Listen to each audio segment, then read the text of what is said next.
I found myself literally standing on my own island saying, well, this isn't fun. I really like people around me. But in the past, I was doing things to have those people around me instead of those people doing some stuff to be around me. Yeah. So I had to quickly change that model.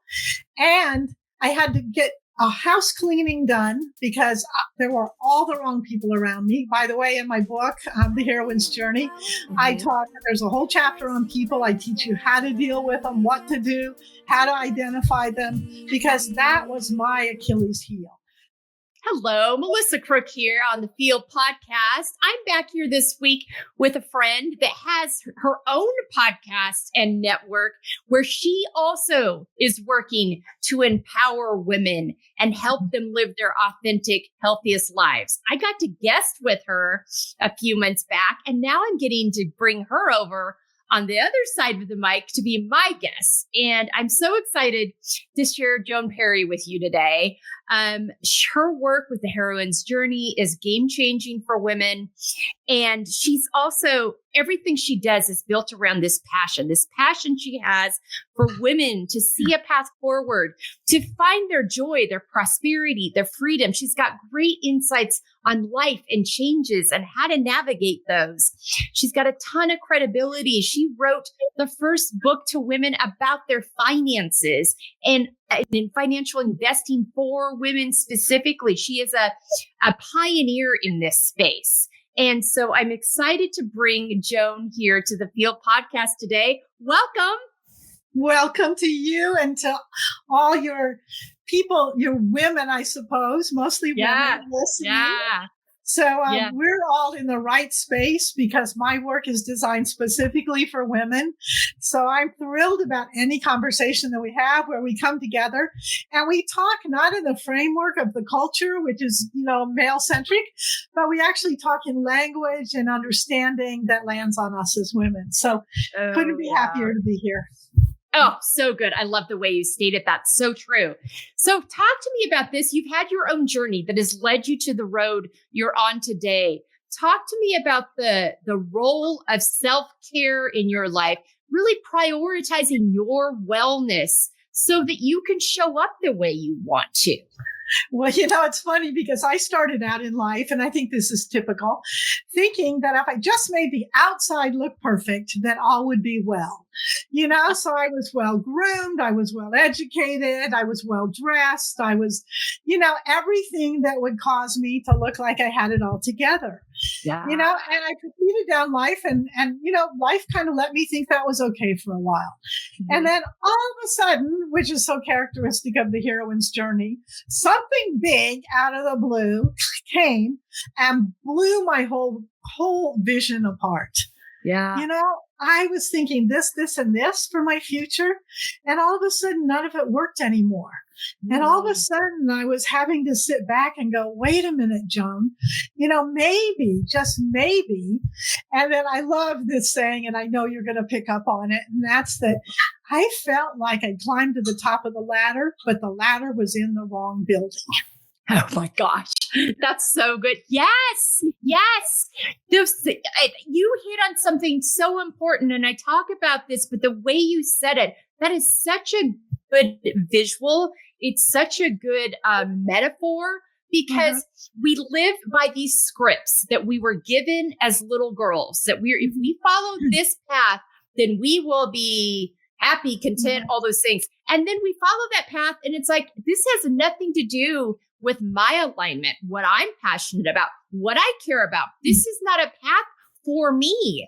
And or your gifts or your talents or what you're supposed to be here to do.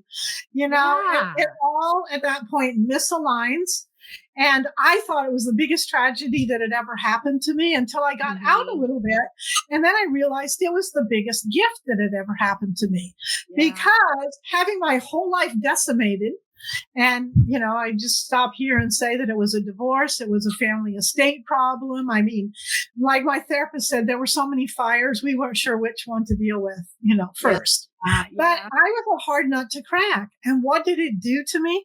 When I could look back on it, it destroyed my vision. It destroyed my judgments. It destroyed my thinking about what a perfect life looked like. It actually took away all that I was using to fortify this path in life, because it couldn't send me on another path if I still had all that in place. Right. You had to be willing to get curious and get outside of that zone and have everything stripped away and be forced to rebuild in a way that was actually authentic to you. But yeah, I think that's such a great point. So many times as women, we might sense there's something off, but we'll push it to the wayside because it's going to disrupt everything. Exactly. But eventually the dam breaks. And it can have, you gave your example of how it happened for you. I have my own story of how it happened for me, showing up in a ER twice in a 10-day period. We all have these places and spaces where it will show up because we weren't built to live a life that was inauthentic to us. And we can only carry it for so long.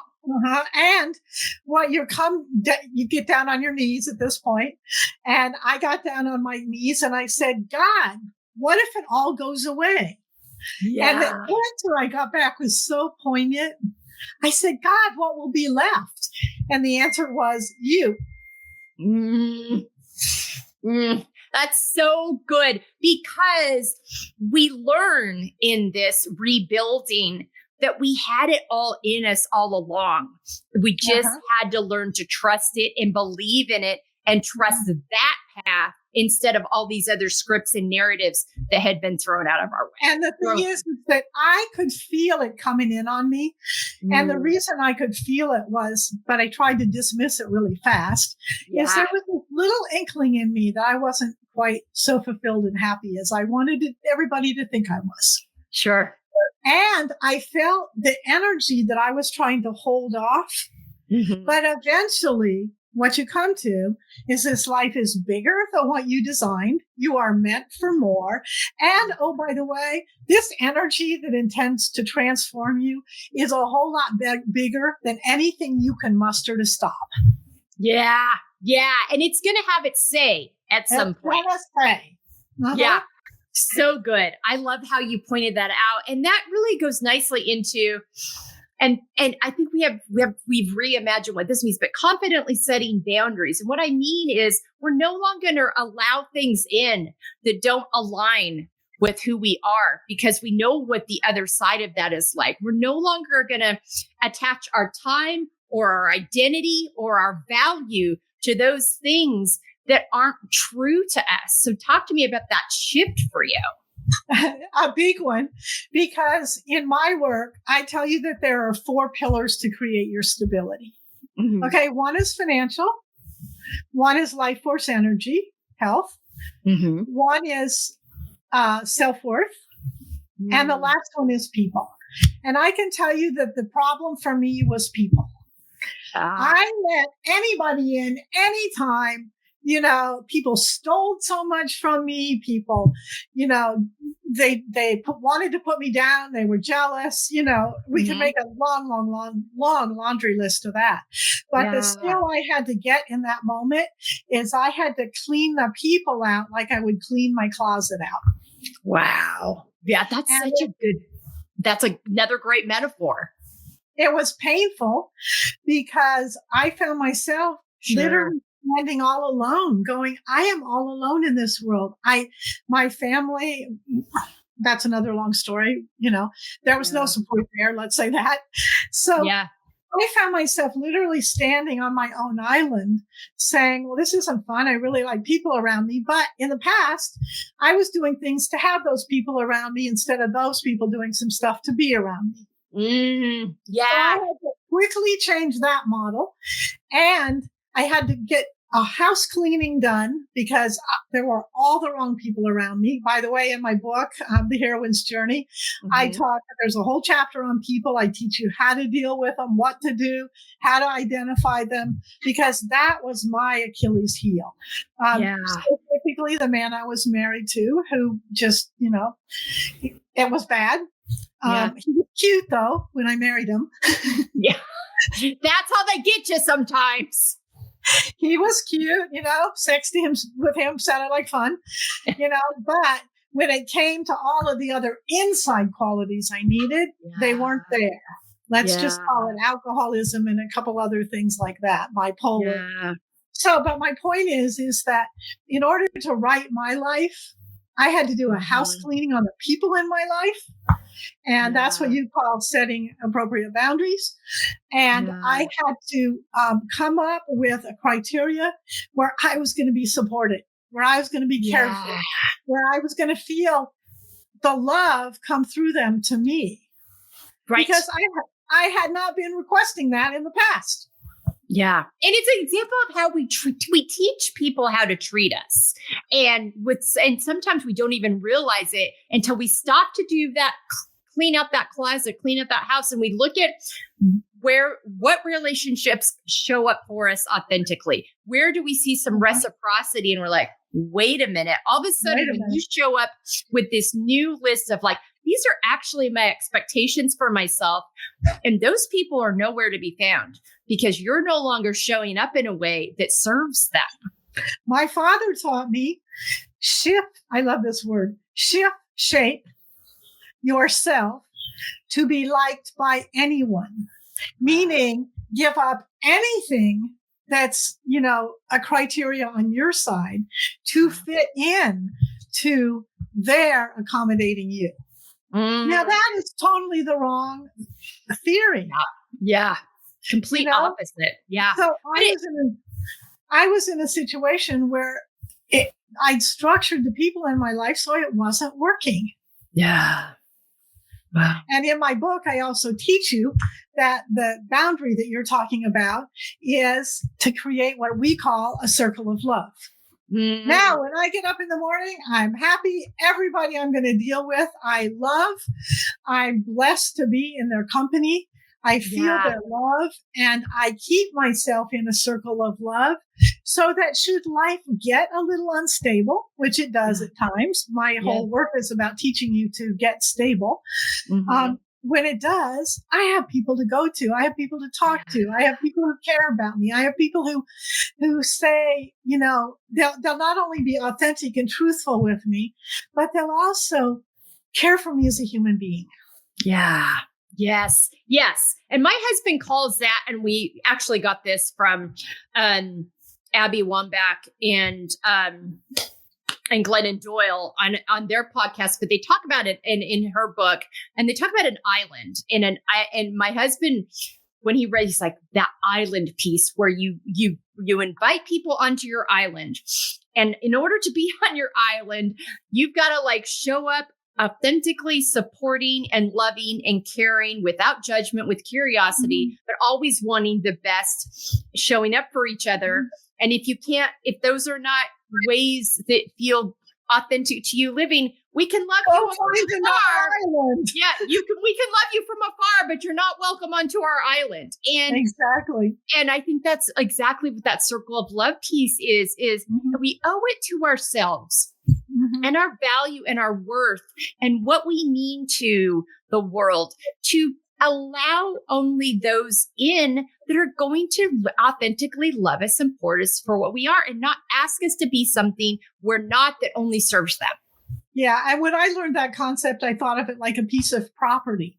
Okay. Yeah. This is my property. This is my house. Okay. Mm-hmm. If someone comes across my property and they do something I don't like, I'm certainly going to speak up and tell them. If their dog, they don't pick up their dog stuff, I have a right to say, hey, this doesn't work for me. Yeah. And I started to think about my own life and the people in my life, like there was a property line, and there are some people you let cross that property line, and there are some people you let stand on the sidewalk, and you might talk to them, but but they're outside that line. And then there are some people you just want to go right down the street, and it is an art and a skill.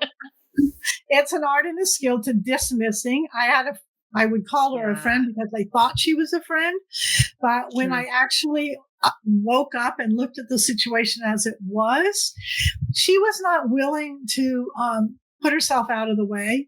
to have connection with me.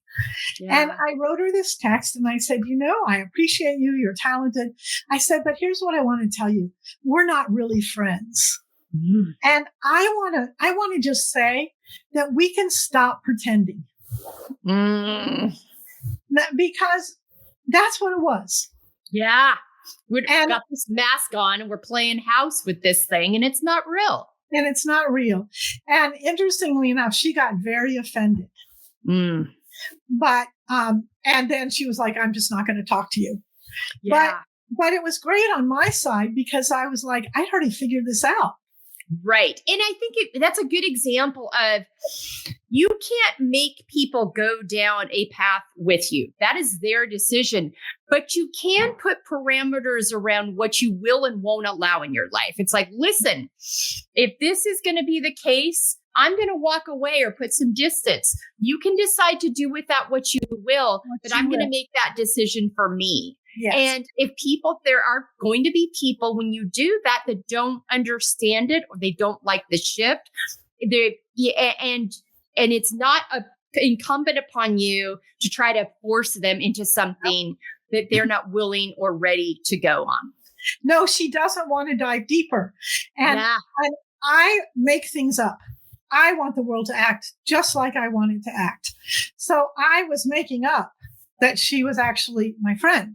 Well, when I was willing to look at it authentically, I could see that there wasn't a reciprocal relationship. Now, if she had done that to me, she'd sent me that email, I would have gone straight to Costco, gotten a big bunch of yellow roses, stuck them in a really pretty vase, gotten a lovely card, written a note on it, and said, I so value your friendship. I would be a disappointment in my life if you were not in my life. And I would, if I've offended you, I apologize. And, can we find a way to carry on? Yeah. She did not do that. What she did, she stopped talking to me. Yeah. Because I had somehow affected or offended her illusion of the outside of her.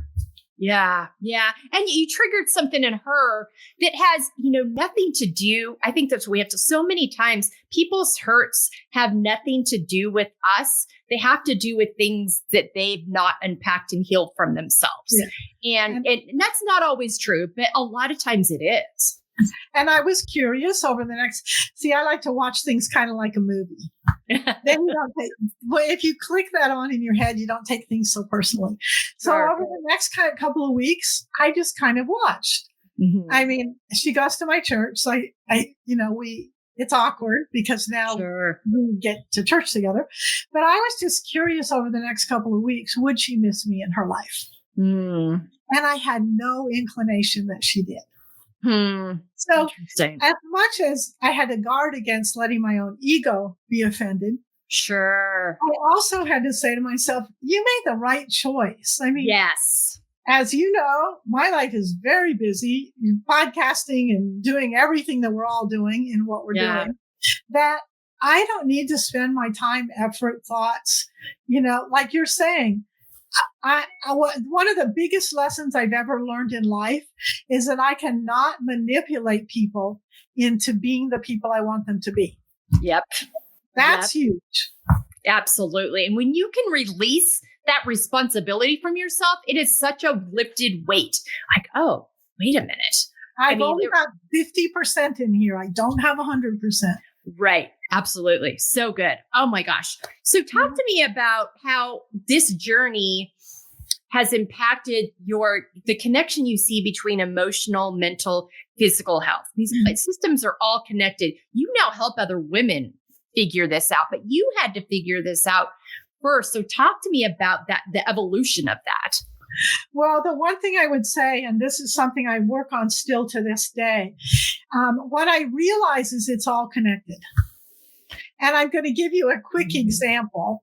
When I teach money, and if I say to a guy, do you want to come to my options class and I'll teach you to trade options? The guy will say to me, yeah, where do I sign up? I just saw the look on your face. What I set off in your brain was a million questions that said, how can I possibly, I don't know enough. Am I in the 6th grade? Wouldn't this be over my head? I don't understand the language. I just stopped you dead. It was as if I'd said to you, Melissa, when the snow melts, where does the white go? Yeah, no, it's the language thing. It's automatically, I'm like, what are options? Is this a stock thing? What are we talking about? I mean, all the questions are twirling. Yes. So you must understand that when it comes to women. And what it hits first, and it did in me, like when I went through so much stuff, I was so emotional. I had so much emotional baggage. I couldn't get out of bed. Yeah. So the very first question was how to put my feet on the floor. Yeah. And the reason I point to that, and my work points to that, is that, remember I said there are 4 things that create your stability, one of which is self-worth.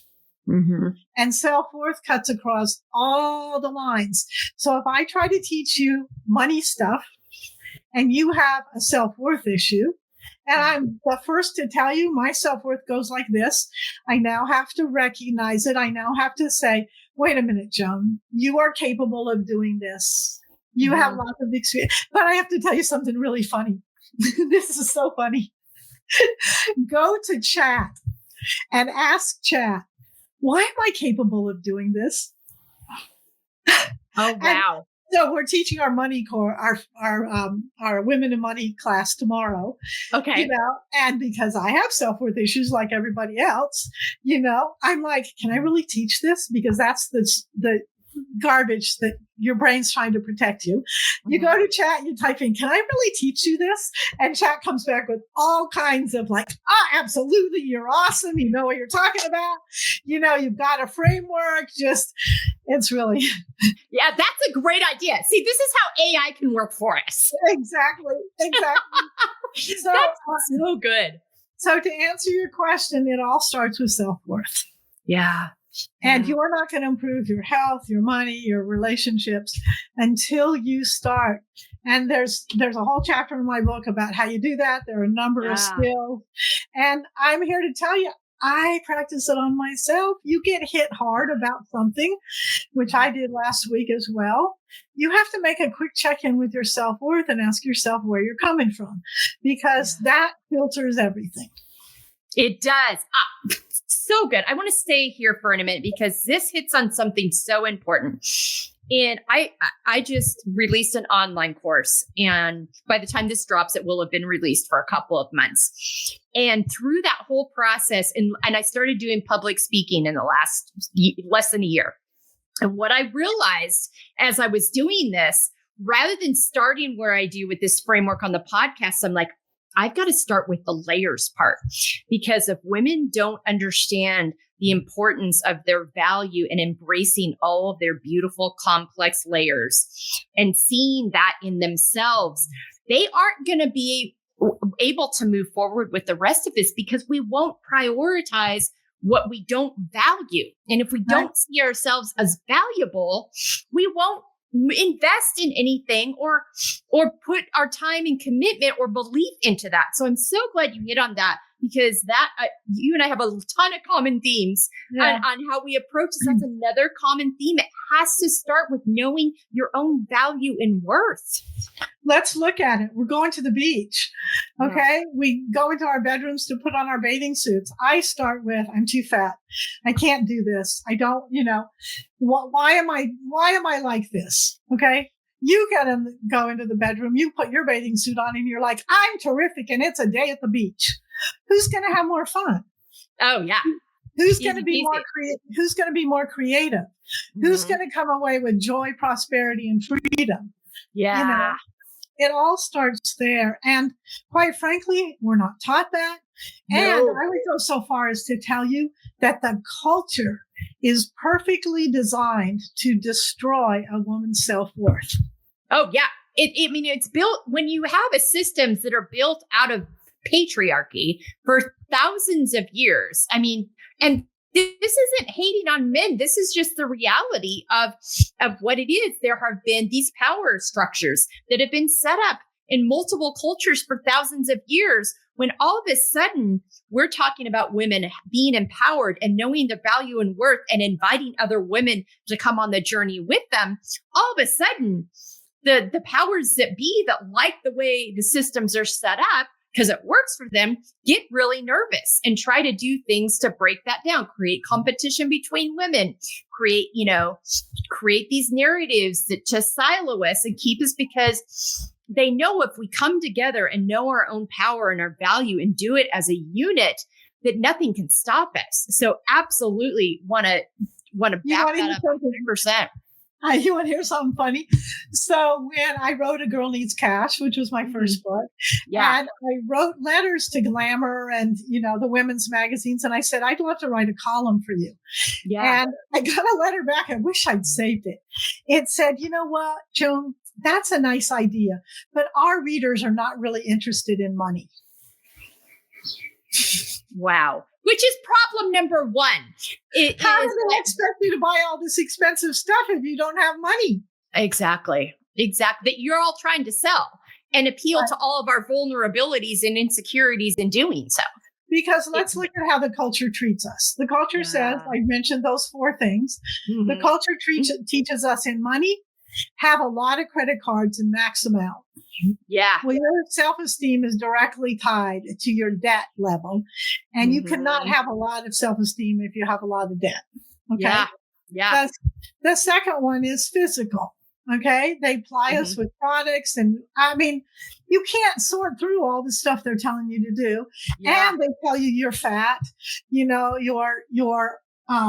need lots of makeup. You have to buy the clothes to look. So there's another one.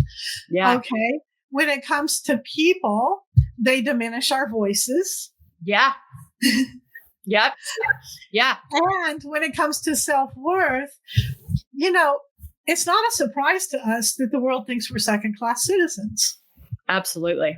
We only got the vote not that long ago. Right.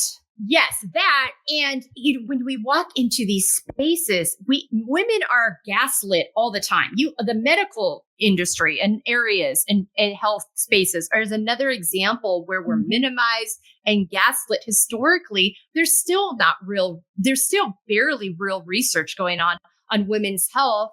And just recently, we're recording this in June, just in the last week, there's been a whole bunch of NIH funding cut in regards to urinary tract infections in women. So that's a one microcosm of if this was happening in men, that would never happen. No, but let's look at it another way. I'm going to not quote the statistics correctly. Mm-hmm. But let's just say 50% of women, it may be more or less than that, I'd have to go back to my book, are on some kind of mood altering medication. Prozac. Yeah. So instead of dealing with our problems, let's just numb them to death. Exactly. And not get to the why. Not actually get to the why and get curious and heal and process and quit telling women it's not okay to be angry, because that stuffing of that anger is what keeps them on all these other things and causes these outflows to happen. But yes, these narratives that we get about emotions, I'm so passionate about the fact of there are no negative emotions or positive emotions. Emotions are clues. They might be harder or less, difficult to process, but they're clues and necessary. And there's nothing wrong or evil about any of them. But we've been told so many narratives about what is and isn't okay, what society can and can't handle. And so we walk around as this disassociated shell of ourselves. Shape-shifted. Yes, going back to your shape-shifting for whatever room we walk into. That's that right. When you take time to ask a woman, that's part of the reason I start every show asking for character traits. I know what your roles are. I know what you do. I want to know who you are. Right. I want you to know that so you can then align your life with who you are, not by who somebody else has told you who you are. So the heroine's journey is about getting your head out of the sand, lifting it up, taking a good look around at what's going on, and deciding to live authentically. Yeah. And when you live authentically, then you have to figure out some right thinking. Yeah. And right thinking, to give you an example, going back to the money thing again, is that cut up your credit cards and pay cash. Yeah. So the Heroine's Journey walks you through those 4 areas: financial, people, life force energy, and self-worth. It starts with self-worth because that's where the underlying foundation is for everything else. Yeah. But it is the path forward to a woman's joy, prosperity, and freedom. And it's not the hero's journey. Yeah. Yes. Very different. I'm glad you pointed it out. That's purposeful and really is how you support yourself and other women unapologetically. You show up in the world committed to that, bringing language that women can relate to and letting them know what they're actually capable of versus what they've been told they can do. For me, that you are this talking point embodied. But you talked to me about that because you talked about it. You didn't always live there. What kind of a freedom was that when you arrived at that? Like, wait a minute, I can feel this and I can help other women feel this too. So I got out of business school, got my MBA, took a look around and said, what's the path to success? That could be out of college, business school, or even watching your father. And I said to myself, it's the male way. You go off, you completely sacrifice yourself. You go into the workforce. Of course, they're going to hit on you and all kinds of other things, but you're going to endure it because women endure well. So I was like, but it's the way the guys do it. Because obviously the guys are making the money. So why wouldn't it be that way? Because if I just make the money, according to the theory, I'll be safe and secure. And that's what I'm trying to do. That's what you try to do in your first part of life. You try to create safety and security. And then one day you're at the top of the ladder and the ladder's in the wrong building. And then you start saying to yourself, oh my gosh, where am I? Who am I? What am I doing? Because the heroine's journey generates in you big questions. Why am I here? What am I here to do? Why am I just showing up, but the real spirit of me is not in it? Yeah. Why have I not reached my goals of joy, prosperity, and freedom? Yeah. Why am I in a divorce situation? Big questions that come up. Now, what's the difference? Okay. The hero's journey, we know it because it's a plot line in all of the famous movies out there, whether it's The Hobbit or, Star Wars and Bring Back the Bacon. So if you graduate from college, when I was looking around, it looks like go get a job with a really good employer, make a lot of money, and bring some money back to the school. Yeah. And then they're going to call you a hero. Yeah. And they might even make a statue to you, or at least name it after you. Yeah. Or give you a pen. Yeah. But how many statues do you see built to women? Very many. And pay them. Exactly. You might get included, but you will never be on your own. Hardly ever. So what's happened? What's happened is you started on the heroine's journey. You're way down the path and you're miserable. Yeah. I think we're doing such a disservice to women that this is all we've taught them. Yeah. Now, what's the difference when the ladder collapses and you're in the wrong building and you say, oh my, maybe I should own my own life. Mm-hmm. Because that's what it is. This is that when it all goes away and you have to rethink it, your rethinking comes from, well, if I own my own life, what would it look like? Mm-hmm. Well, here's the path of the heroine. The path of the heroine is not an external journey. Yeah. The path of the heroine is an internal journey. Yeah. The internal journey is to claim your self-worth and your voice. Mm. Yeah. When you look at heroines, and I invite everybody out there, name the heroines in your life. Mm-hmm. Okay, let's just pick a couple we all know. Okay, what did Oprah do? She claimed her self-worth as a Black woman who was told no many, many times, and she used her voice. Yeah. Okay. What did Eleanor Roosevelt do? What did Amelia Earhart do? Yeah. I love it right now because you're even seeing Kelly Clarkson and Drew Barrymore. Yep. They're in the middle of their heroine's journey. The building was Kelly's getting divorced. It's coming out about all that happened there. She's made major transformations. Same with Drew. Those are women traveling very, and I would call it successfully, on the heroine's journey, because the heroine's journey is a series of steps that you can't skip them. You can't jump over them. You have to take the series of steps, and that's going to lead you forth. And we're going to see both of those women blossom because the heroine's journey is about blossoming. It is about blossoming. And I want to add another thing. They've done this on a very public forum. This has been not easy for them, but they've done it unapologetically. And that's the other piece that I love, because as women, I work with a group of students at Fresno State University, primarily women, getting them ready to go out in the world in many of these male-dominated spaces. And one of the first things I tell them when I'm talking to them is never apologize for showing up in a room. Never start a sentence with, "I'm sorry, but can I have a moment of your time? I'm sorry, but I have a question." No. You walk into a room, you own that space. You can be kind and direct at the same time. Or if you're in another room with another woman and she keeps getting interrupted, then you like, "Excuse me, George, I don't think Stephanie was finished yet. Let's let her finish and then you'll have your turn to speak." Those little ways where you show up knowing you deserve to be seen, known, and heard in a room. And where you maintain your self-worth and you maintain your ability to use your voice. Yes.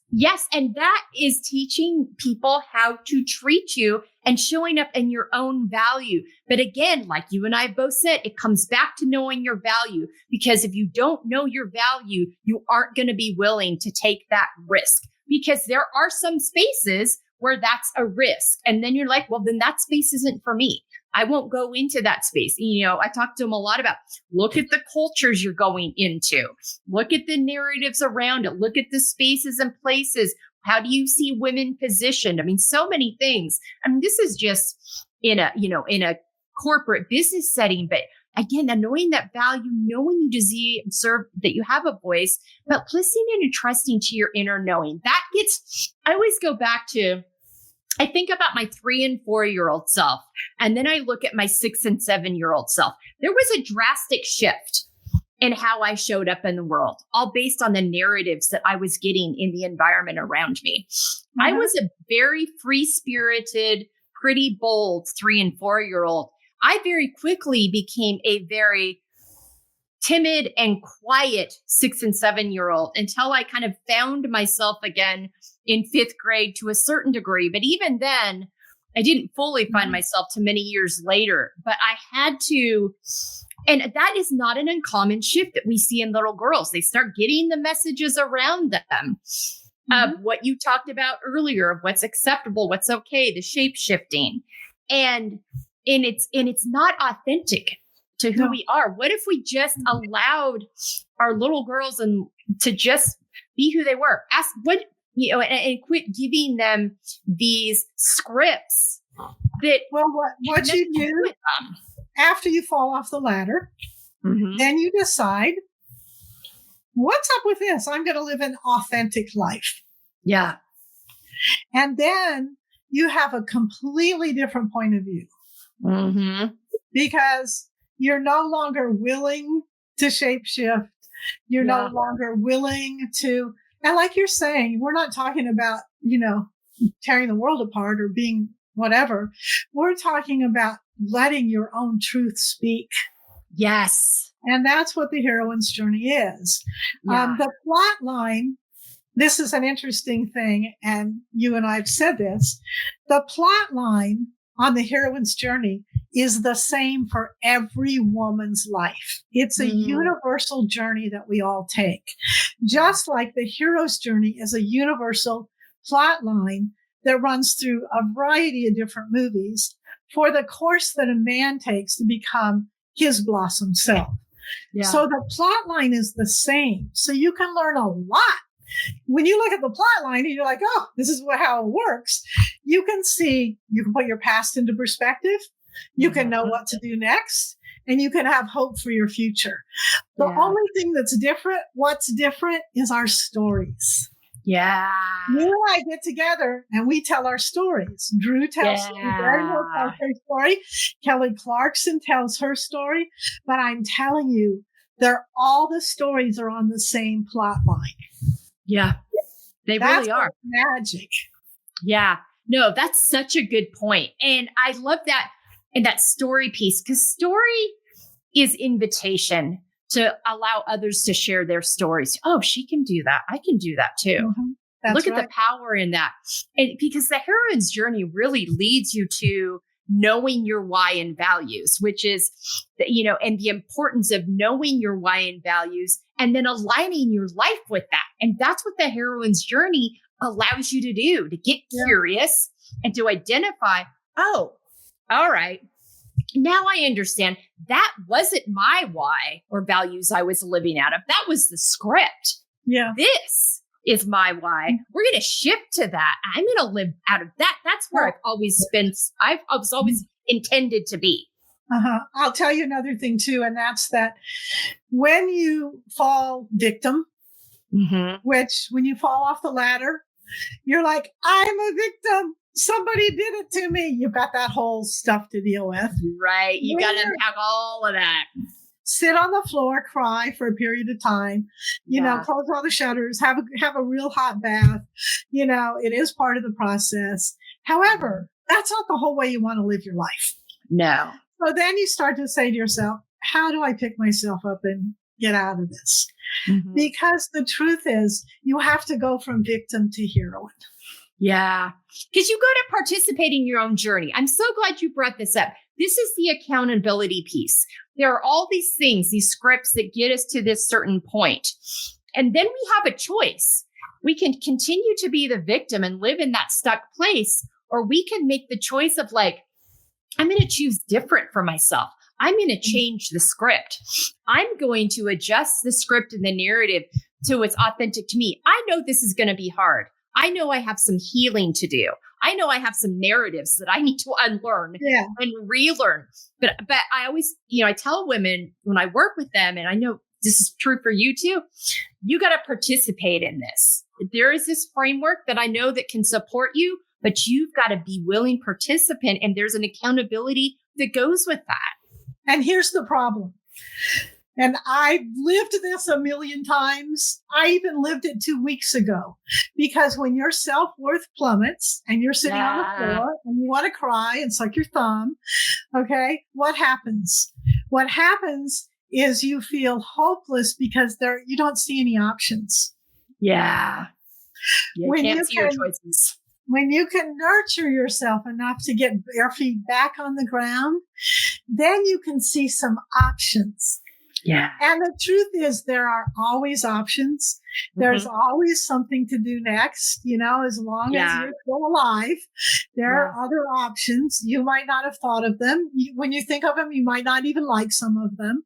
But the truth is that when you can raise yourself up on the heroine's journey and get out of that dark, dark place. And, we talk about it in the heroine's journey. There is the dark night of the soul. Absolutely. It's part of that come to Jesus moment where you got to decide where you go next. Exactly. And you're not selected out or victimized or anything else. When you hit that point, it's part of the journey. It's part of the way life works. Yeah. 93% of all women will incur a major crisis by age 50. And that's going to be either health, relationship, physical, or self-worth. Yeah. And all three of them, all four of them, or whatever it comes from out of the blue, are going to threaten to tank you. Yeah. And when you're tanked, you're going to be like, I'm finished. I'm just going to fall off the planet. There's no hope for me. And And I've been to the depths of that, where I just thought, there is no way out for me, God. That's when you get Chad out. You ask Chad, is there a way out? Remind yourself of what you're capable of.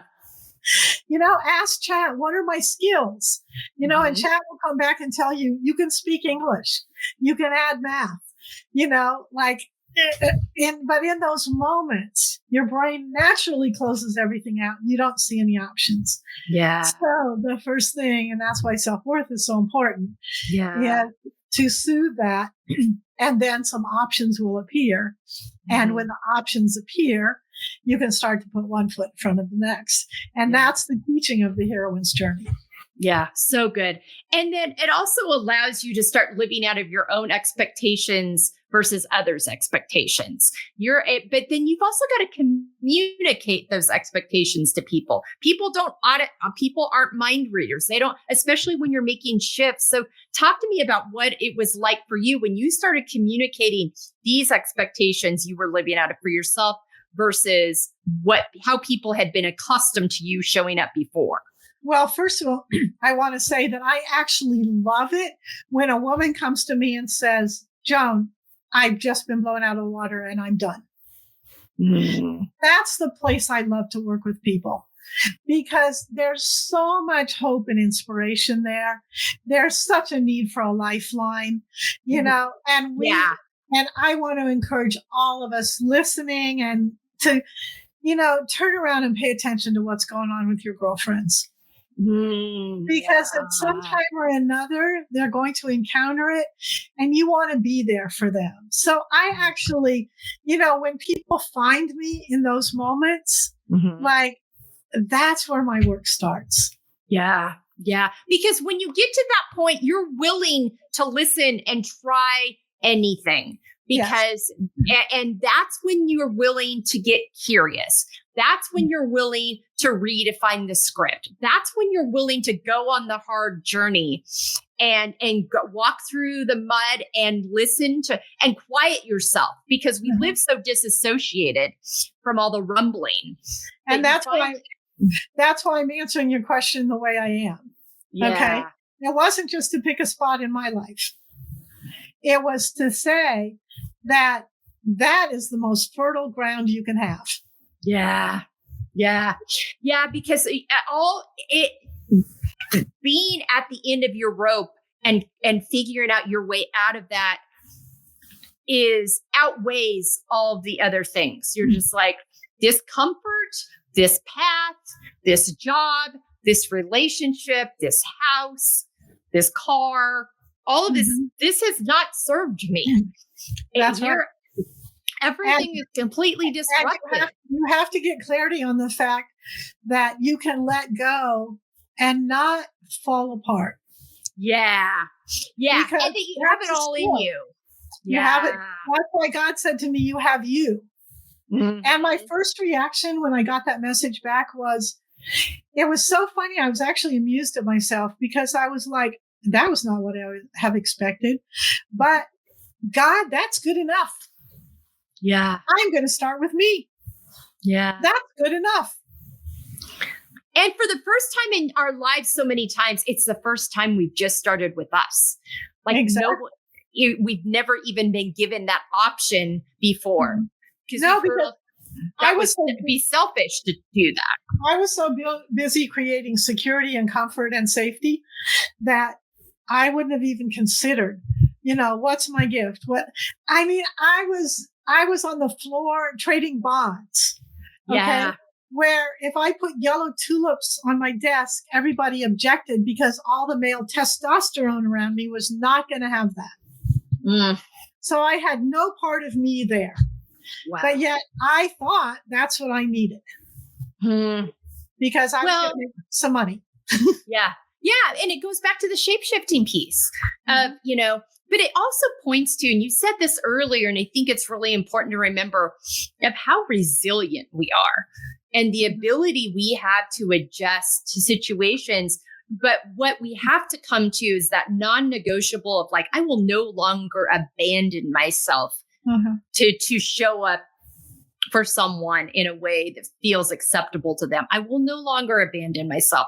And if how I'm showing up authentically doesn't feel acceptable to them, that's not my problem. That's theirs. And I don't need to inhabit that space anymore because I've spent all these years abandoning myself and it has not served me.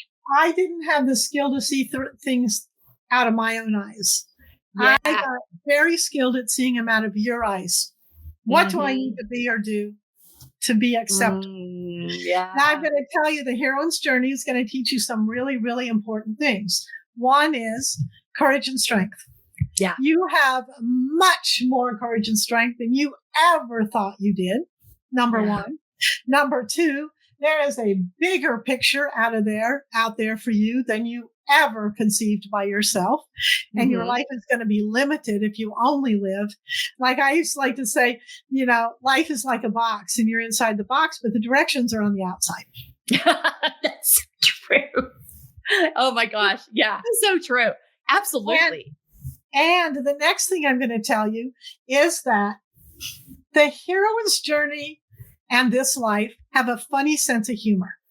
You'll get through whatever you're going through, whatever disrupted your life. You'll put your life back together. It'll start to look normal again. You'll start to roll. And then, damn, you'll get a pop quiz. No kidding. And it'll all be tested. Do you remember where you started with this? Are you able to apply this in this situation? Oh, yeah. Yeah. This time, though, you're going to remember that you have courage. You have strength. My mantra, and I teach it to others, is I'm a heroine. Yeah. I'm a heroine. I'm going to solve this. I've got courage and strength. I continually monitor and care for my self-worth. And I can create options.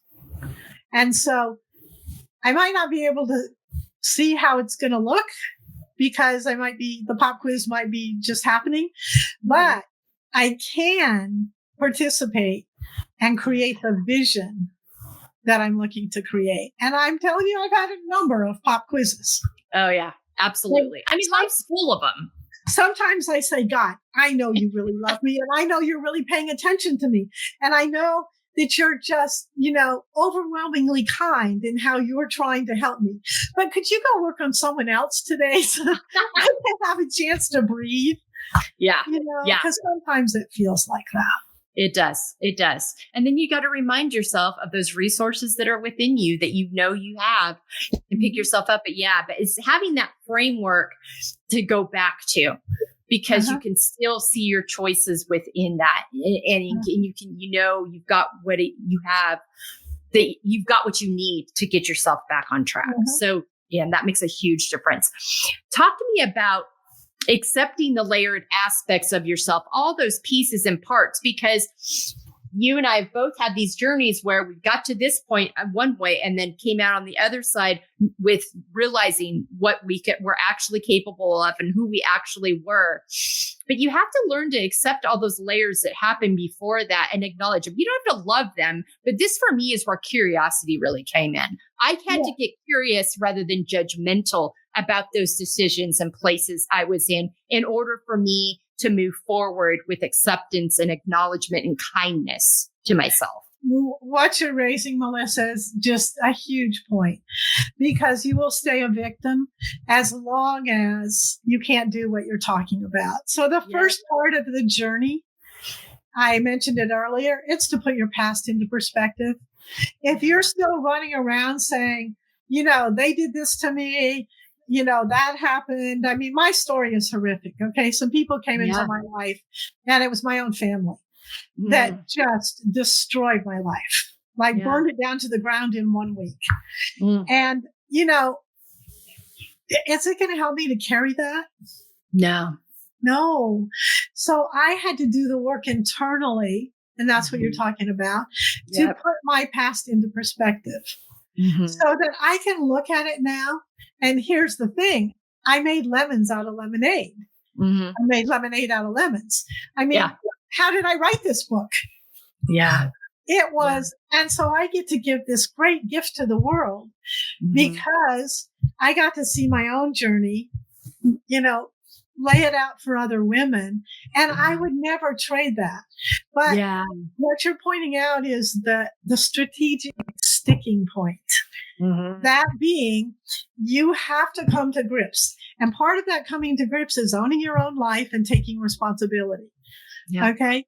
I could point to somebody else and say, you did that and that was terrible and blah, blah, blah, blah, blah, and I could go around in circles and fuss with my life and basically ruin my life. But the truth of it is I had a part in that. Mm-hmm. I helped to create that. Yep. First of all, I chose my family. Maybe it was before birth. I don't know, but I did. I played my role in my family. I was the achiever. There was another one who didn't like that. Okay. Mm-hmm. But she wanted to sabotage. Okay. Well, I maybe was too much of, the good girl. Yeah. Who knows? Whatever it is. The point I'm making is that putting your story into perspective, and that's part of the work in the Heroine's Journey. We have you write your story in the beginning. And then at the end of the book or the end of our courses, we have you rewrite it. Yeah. Because you will write your story completely differently. Absolutely. But when you are the victim, your job is to think of it like making a movie and putting it on the screen so that you're watching it, but you're not in it.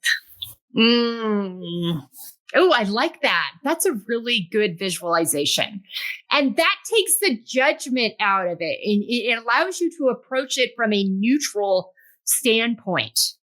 I can tell my story now, but my emotion is not in it. It doesn't trigger emotion in me. Yeah. Whether it's the divorce story or now when I tell a story, it's for somebody else's benefit. Yeah. It's not because I'm moaning or crying. It's because I think if I tell you this story, you can learn something that will help you. Yeah. I'm no longer emotionally attached in any way that it pulls on my heartstrings. That is the beginning work of the Heroine's Journey. Yeah. But it's the must work. Yeah. Oh, absolutely. Because it plays a part in how you feel about yourself and your value and your worth. I'm watching very carefully in the work that I do with women. How are you seeing the story that brought you here? Yeah. You're on your knees. You're asking for help. There are no options. Okay, now let's look at your story. Tell it as your victim story to begin with. Sure. And then let's work on the path of the heroine, where you get to show up, stand up, be strong, be courageous, and know that this is your life to live. Yeah. Yeah. So good. Thank you so much for that. All right. In living out F.E.E.L, finding empowerment, embracing layers, which is what you are doing, talk to me about the impact that has had on your relationship with yourself, as well as your relationship with other people. And you've addressed this throughout, but kind of bring this home. And I'll talk very specifically about it. About 2 or 3 weeks ago, something happened in my life that I just kicked myself all around the block. I recognized that it sent me down into the depths. Then I said to myself, okay, Joan, what do you need to do here? This is like piercing at the core of me. Mm-hmm. And I said to myself, well, self, here are 3 things you need to do. Because the first thing I say is, I'm a heroine. How would a heroine look at this? Mm-hmm. And so the heroine in me recognized that I was whimpering and moaning and, feeling like I had not been given in life what everybody else had been given in life. We all know those stories. Mm-hmm. But then the heroine in me said, but wait a minute, Joan, there's all this other good stuff over here. And wait a minute, isn't the fact that your life gets a little crazy, isn't there a benefit in that? Like, look at all the wonderful people you meet, like mm-hmm. Melissa on a podcast. So I started looking at it from that point of view. Yeah. I then got my journal out because if you don't know the morning papers, which is the artist's way, I highly recommend it. Yeah. Very good. So I started writing 3 pages. Mm-hmm. Okay. That will automatically shift your perspective, whether you're trying to do it or not. Absolutely. Absolutely. Because the divine appears in there. Yeah. Yeah. So and you start seeing the possibility again. Yes. And then I started seeing some options. And then I was like, you know what? I wouldn't have thought of that. Mm-hmm. That's really cool. Maybe I'd like that. Mm-hmm. Yeah. So literally in the last 2 weeks, my life is taking some big shifts that I know are needed for me to step up and be what I need to be next. Because I fully intend that the Heroine's Journey conversation is a big one that women all over the country are having, that we're finally recognizing that we have our own path, that our self-worth is something for us to guard like a treasure, that we will then bring new creativity, new talents, new business ideas to the world that desperately needs us because we've been sitting in the corner with sucking our thumb because we're all going to go through this major upset. And it is it's not that you're broken. It's that you're becoming. Yeah. And also you're not broken. You have been operating with broken systems, but you can change that. Yep. Yeah. And that's when I get grateful. And I sit down and I say, I'm getting chills when I say that. When I get down and I say, thank you. Thank you. I'm going to be fine. Because when those threats hit you, you don't feel like you're going to be fine. Yeah. But then the adult speaks up in me and says, you're going to be fine. You know, this is transition. And in your fineness, you're going to be surprised, illuminated, excited, freed from things that were no longer serving you. Yeah. And so it was a pop quiz for me. Yeah. Yeah. That's so good. Thank you so much for that. Oh man, such a great example. You never put your life all together so that you can just put a red ribbon on it and call it finished.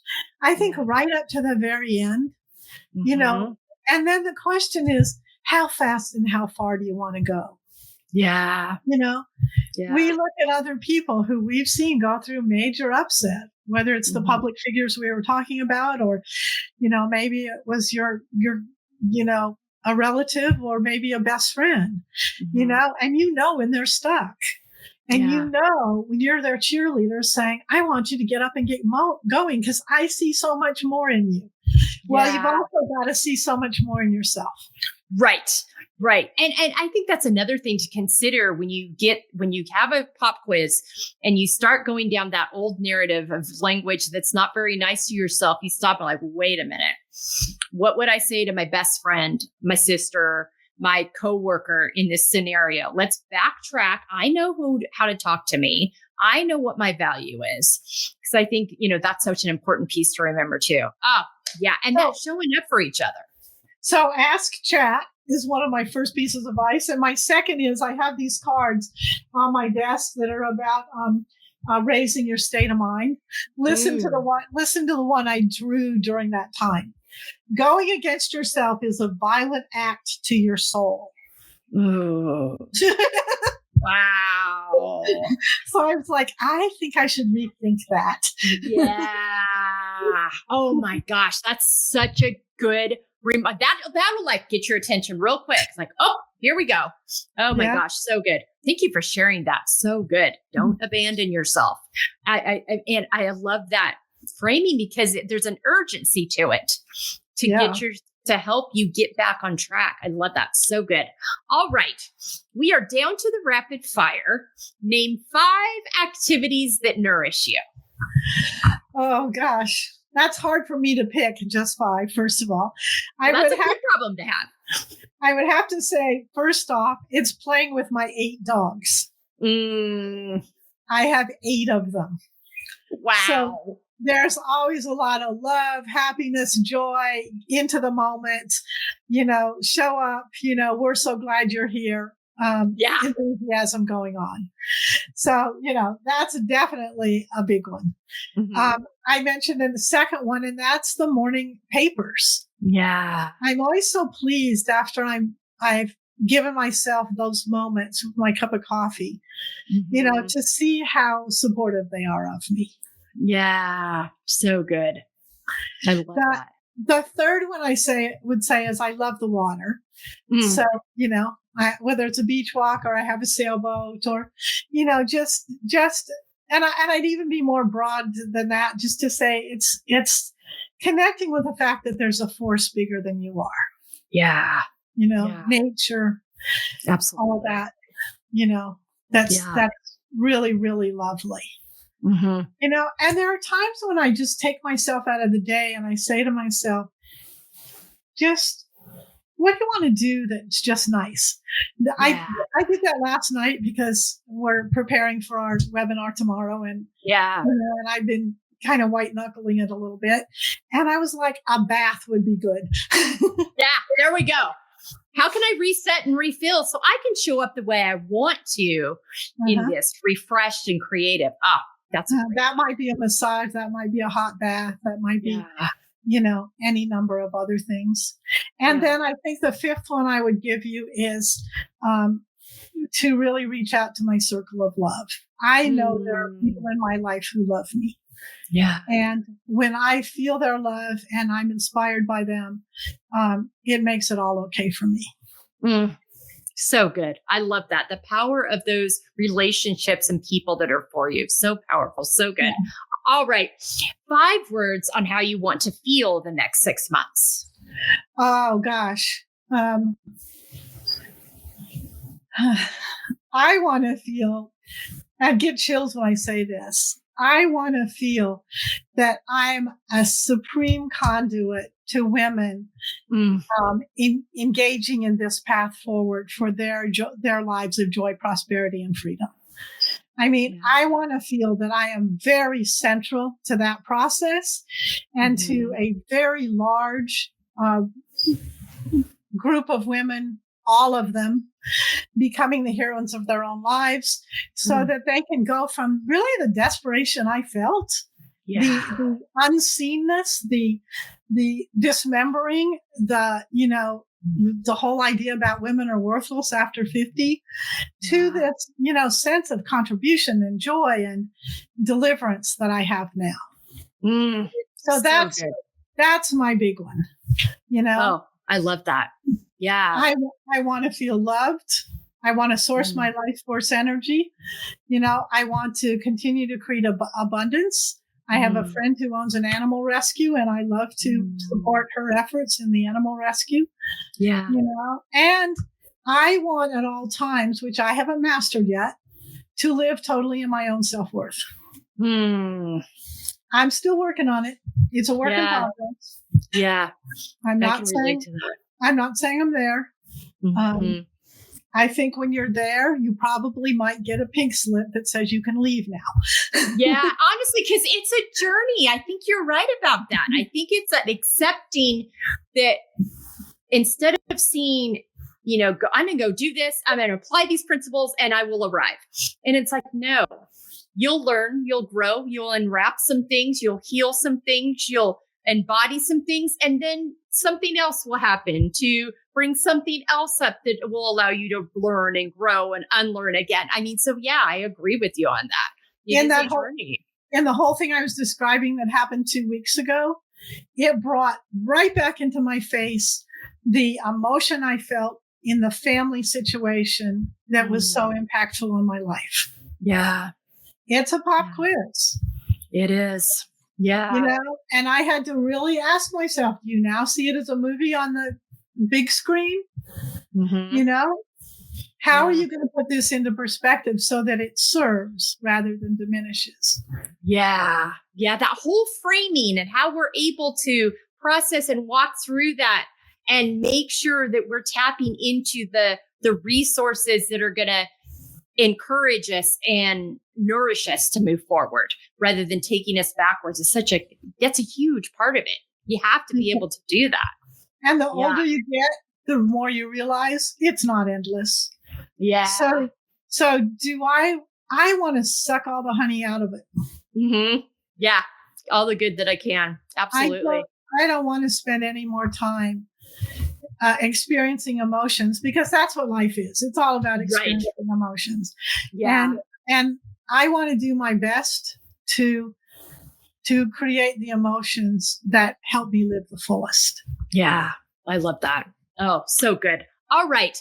Let people know where they can find you and follow you. This will also be on our resources page at embracinglayers.com. So it's all going to be there, listeners. Don't you worry. But take a few minutes right now to share with our listeners.